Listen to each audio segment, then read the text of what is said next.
说书的内容是被禁锢千年的唐朝公主第3集3。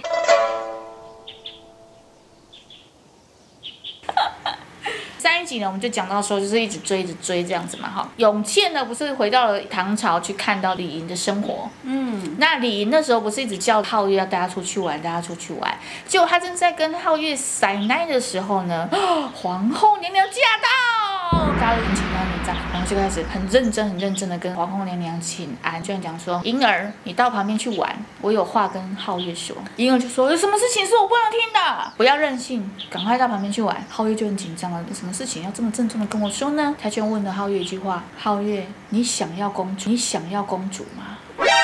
这么直白？对，然后皓月就然后就脸红，他就告诉他，当初将你进宫保护在公主身边，本宫就已经有这个意思了。这我们就要追溯，为什么皓月会被招进宫呢？原来皓月在小时候呢，在额上就有那个额饰了，因为师父告诉他说你是天人降生。其实李莹在出生的时候，唐朝执掌天象的这些官员都有说，宫里会连降2位天人，但是他那时候还不知道是谁。原来这个天人其中之一就是李莹，第2位就是皓月。可是那时候皓月还没入宫，他当时被谁收养着呢？就是赫有名的火王仲天。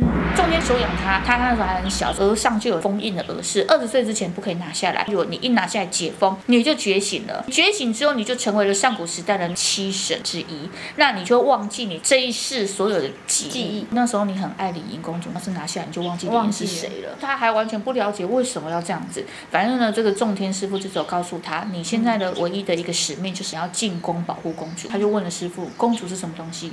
什么东西？可以吃吗？仲天就说，公主呢是一个非常娇嫩又名贵的产物。皓月就自行脑补青花瓷，很贵重的文物，告诉他说，而且呢，很多人都害怕这娇贵的文物，还有脑补成妖怪，又脑补成形象，然后就叫他进去就对了。他就说，哇，全部都是女生，都是宫女，看到一个小帅哥，每一个宫女都尖叫，好帅哦！走到一半的时候，突然，彩带从那个草丛里面出来了。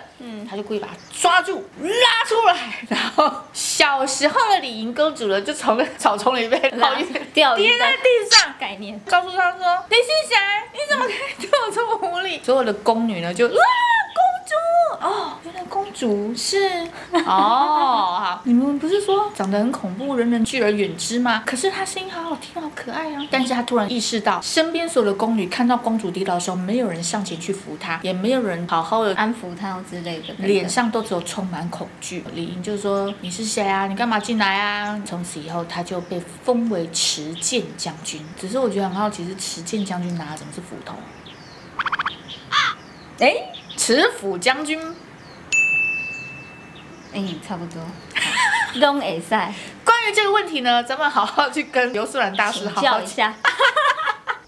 后来开始保护着他，陪伴他长大。皓月是这样进宫的。那这个事情呢，就被当时的太子知道了，知道母后把持朝政，父王也完全不管朝政，他就觉得会不会到时候有一天母后登基成为皇帝，然后把李莹妹妹封为皇太女，他就很害怕这件事情。没有想到那一天呢，皓月跟皇后娘娘回答说，他一直以来就是最想要就是公主。皇后娘娘就很开心，她要去跟皇帝报告，把公主许配给他。皓月就正在幻想着很开心，看等皇后娘娘离开的时候，李莹就突然冲上前，刚刚母后跟你说什么？然后他就哇又脸红了，对，说没有，什么事也没有这样子。后来皇后娘娘呢就去跟皇帝说，她想要把莹儿许配给持剑将军，没有想到皇帝一口就答应了。皇后娘娘就是蛮开心的，就是她的目的有点达成了。她要离开的时候，突然眼角余光瞥到一眼，有人跑掉了，眼线，只是不知道是谁的眼线。她觉得那是谁？这样子，原来他就是太子的眼线。太子知道这件事情，那也就是说，莹儿本来就是天人降生，皓月也是天人降生，同时2位都降生，那我的太子之位是不是就要飞了？所以呢，他就设局，居然假传圣旨去给皇后娘娘，跟她说，有什么样的小事情，皇后娘娘在宫里不得外出。皇后娘娘心中就有点小小疑惑，故意说：“哎呀，皇帝怎么会连这种小事情都还要来传圣旨？来，我看看那个圣旨，一看假的，他就很生气。原来就是因为他已经设计了嘛，太子已经找了一大大堆的人去杀李营。那个时候呢，皓月也在他身边，李营就是一直撸他要出宫，然后李营就跟他说：“听说哥哥对妹妹都是这么好，皓月你对我这么的温柔，是不是我的皇兄也是这样对我？”他就是有这样的幻想，毕竟没有见过哥哥，就没有想到李营有一次在睡觉的时候做梦，梦到皓月身上满身都是血，然后在地上快死掉的样子，吓醒了。这时候李营才突然发现他不能没有皓月，原来他已经也爱上皓月了。好，他去跟皓月说话的时候，突然2只长矛咻，然后就被皓月一手给抓住，差一点点就刺到李营的喉咙去了。李营就吓了一跳，这谁派的？结果他们都假传召说是父王要杀你。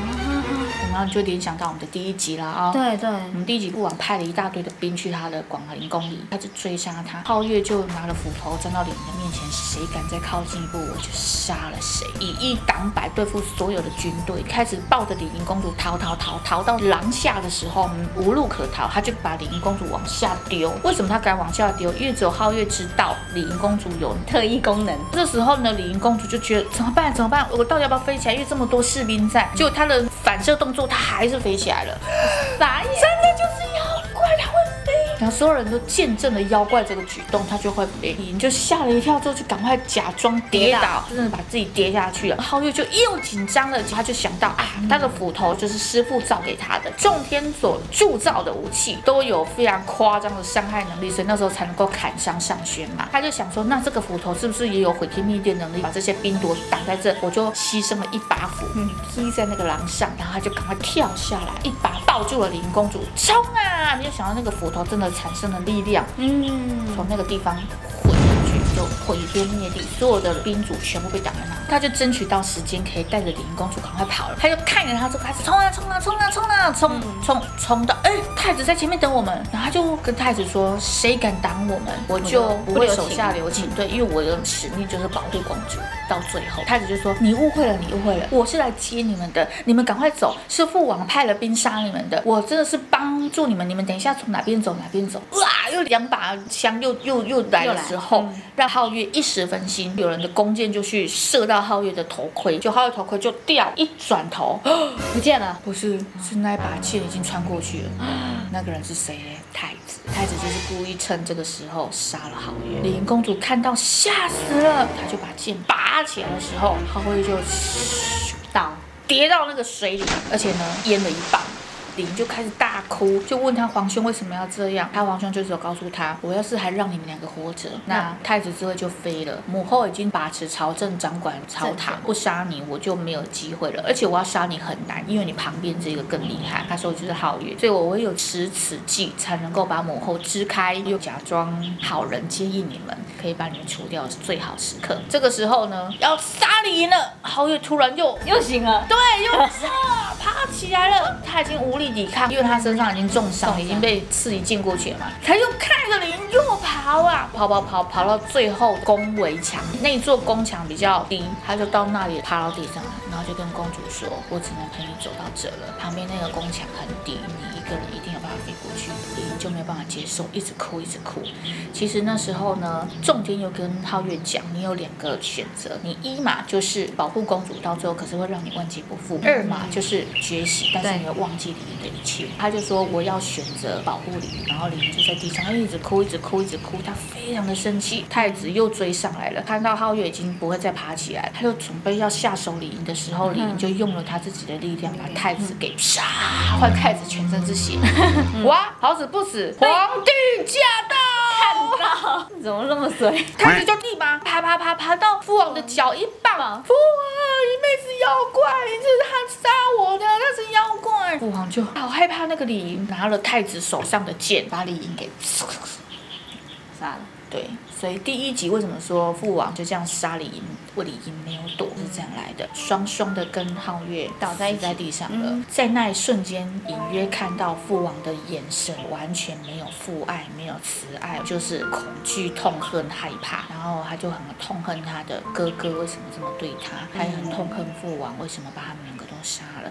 他就在那时候产生了怨念。好，这时候永倩就被帝云从幻境中召过来，他就是故意要让他看上轩为了帮你们每一个人觉醒，他自己的元灵就剩那么一点了。而且当初他在觉醒其他人的时候，他已经耗光他所有的灵力，最后一刻的时候他还倒在我的怀里，我就把他的元灵封在冰层底下，然后有一把剑插在那个冰层上，告诉他，你看，如果你不死的话，华真就会觉醒，华真如果觉醒，上轩力量就会用过，换上轩就会消失，所以永倩你必须死。永倩就会觉得，如果是这样，那为什么还要让我转世到李云才能活着？你们为什么还要让我出生？难道我跟李云之间就是我要死吗？就没有想到上轩居然就在冰层里面出生了，就跟永倩说拔剑，拔剑。永倩还真的去拔了那把剑，然后帝云就说不可以，结果拔了。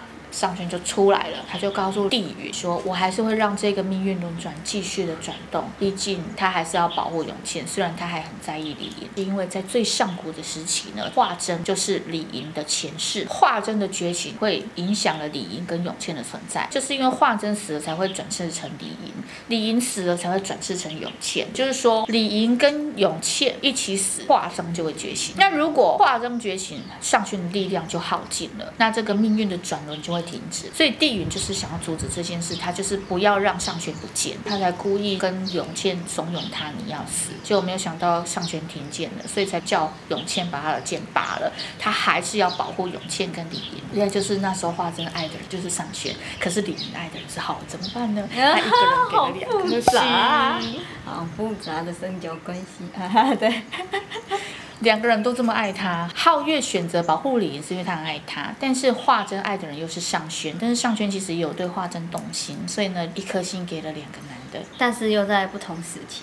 对永倩怎么办呢？怎么办呢？永倩是现代的状态，那到底要怎么样才可以圆满呢？是好复杂，好难，好难。到最后啦，这个皓月还是被上轩给觉醒了，因为上轩就是要找回这7神，这个力量才能够继续维持，所以后来皓月的力量还是被上轩给觉醒了。原因是因为在于李莹的不肯死跟脱轨，然后让他也回到了永倩的世界现代。那皓月呢，当初也是为了保护李莹，不选择觉醒，所以他的灵就在现代被永倩给叫醒。